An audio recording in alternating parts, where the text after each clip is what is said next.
Phases of the moon. This is a topic I've always been interested in, and I finally decided to make a short video about that at an amatorial level.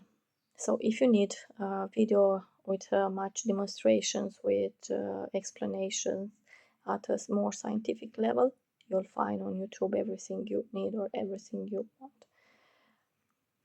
Okay, so the characters of the topic are the sun, the moon, and of course the earth, and we live here on earth.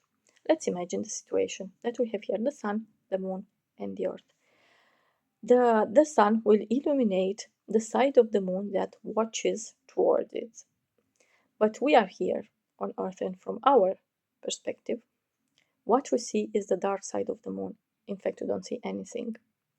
And this is called the new moon. But after the new moon, we start to see slices of the moon, little by little, and this is called the waxing crescent moon, until becoming the first quarter, when half of the disk of the moon is illuminated.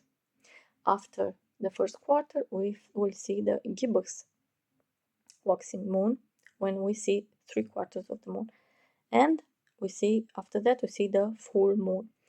When we have full moon, we have the situation: the sun, the earth, and the moon. And because the moon is behind the earth, we expect to be dark, not to see anything, but it doesn't happen this way, because in the universe everything is quite spread apart, so the distances are big indeed. The moon will always have half of half of the moon will always have half of the moon illuminated. It doesn't matter where the moon will be situated on its orbit, half of the moon will always be illuminated. So even if the moon is behind the earth, actually when the moon is behind the earth, we have the full moon.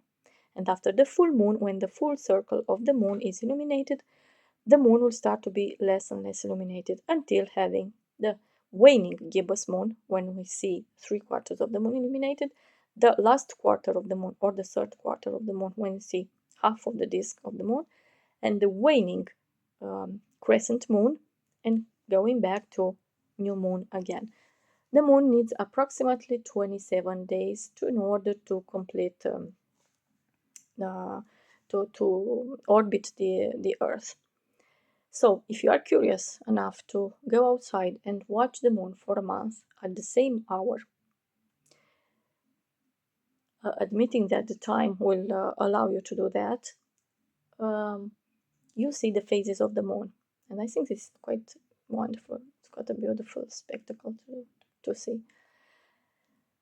Okay, when I say that everything is quite spread apart in the universe, I mean the distance between the Earth and the moon, yes, okay, is about 384,000 kilometers. And the distance between the Earth and the Sun is about 150 million kilometers.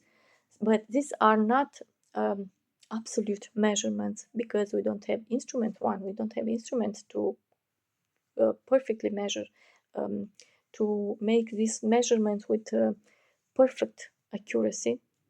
And second, because all planets, including the moon, have orbits ellipses. So the orbits of all planets, including the moon, are ellipses. That it means are ovals, okay, not circles. And more than that, they are tilted. That's why it's quite difficult to align the three celestial bodies. It's quite difficult to have eclipses, lunar eclipses. When we have a lunar eclipses, what happens? We have the sun, the earth, and the moon, and they are perfectly aligned. So they are perfectly aligned. But because we have ellipses as orbits, the ellipses are tilted. It's quite difficult to make them perfectly aligned.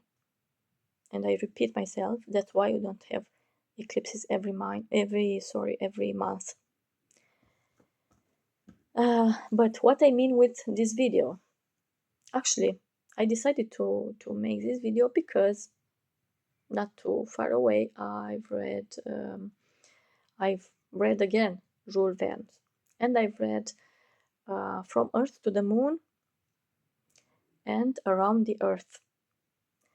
and making this connection between my interests and these two books. What I'm trying to do is, at least I try to make curious the adolescents, the young people to start reading Jules Verne. And not only Jules Verne, but I think there are other writers that wrote about the moon. One is Alexandre Dumas, the father, who wrote a novel about the moon.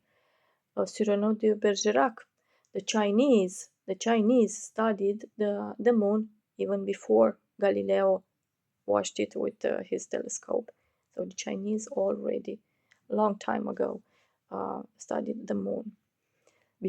Long time ago, before Galileo. So in reading Jules Verne with the adventures of these three friends that are trying to go on moon, but they never land on moon. In fact, they end up by orbiting this satellite, and uh, they become the satellite of the moon, for going back again to the Earth and having a forced landing on the Atlantic. But if you are curious, I'll let you discover the way this happens. So the two novels are From Earth to the Moon and Around the Moon. That is the continuation of the novel From Earth to the Moon. I hope at least someone, even if few of you, will have the curiosity to start and investigate upon Jules Verne.